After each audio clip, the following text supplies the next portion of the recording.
right? This is an old timer Delta pilot that I'm talking with, and he said when he learned in flight school, you had to know how to rebuild the plane, or you weren't allowed to fly it. You had to know everything about it. Now you're just glorified bus drivers. Push a number, spin the dial, and do this, and you don't have to know anything. You don't have to know anything, right? Rate of descent. This is one of my favorites. I always forget to bring this up when I'm talking about airplanes, right? You know, you're taking a nap on a plane, and all of a sudden the plane starts descending just slightly. Boom, you wake up. You're like, whoa, it changed trajectory, right? Yeah, because the Earth is spinning, right?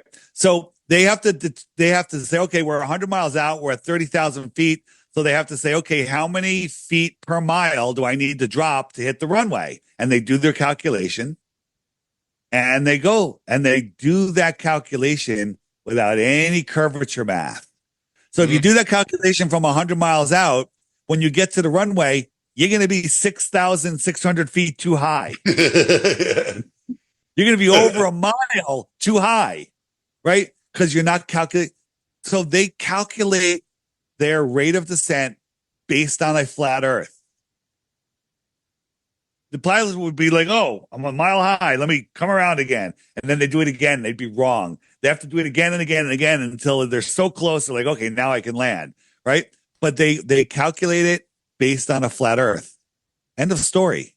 Good night. Especially when it's an east-west, because it would be like how if the ground below you is moving 1,000 miles an hour, you'd have to hit this fucker like right. Well, north 30 seconds. You wouldn't have 20 minutes to land. You'd be like, but fasten your seatbelts. We got a dive bomb to hit this thing. We got to. Forget even that. I mean, forget the moving runway, which is just impossible. It's just your rate of descent based on a flat Earth. Sorry, it doesn't work on a globe, and it does work. Therefore, I've never told anyone this, but during COVID, I'm a musician in a pub. I'm a singer. I met a pilot for Norwegian Air, and he didn't know who I was, and I didn't say I have Space Busters. He just thought I was like some singer in a pub. So I just said like, hey, I started talking about this, and I said, is the Earth flat? And I didn't tell him who I was because that would have scared him. And he fucking said, yeah. But he said, we can't say it. He said, we all know it, but we're not allowed to say it. Nice. Yeah. I've heard a lot of pilots say it. Now, there are a lot of pilots that are also just indoctrinated and they don't get it. But this is a plane flying around the Earth. Yeah. Maybe that's why they never cross the poles, because they'd have to do this, right? This is what they would have to do. This figure eight. Look at it. It's doing like a figure eight. If you follow, it's stupid. Yeah.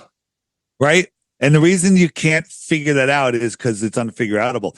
Now, if you are flying, you're always at the top of the Earth. And if you're flying over the Earth, this is what you would see. The stars in the distance would rise from the horizon and go over your head. Make sense?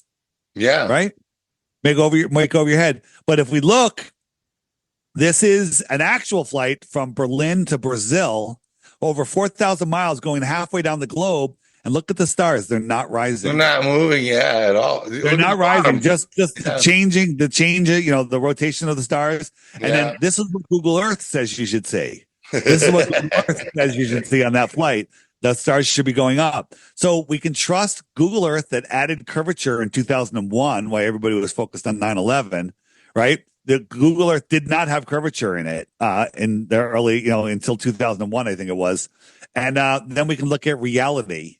And we can deny reality all day long, but it doesn't change reality. Can I ask you what you think the Milky Way is?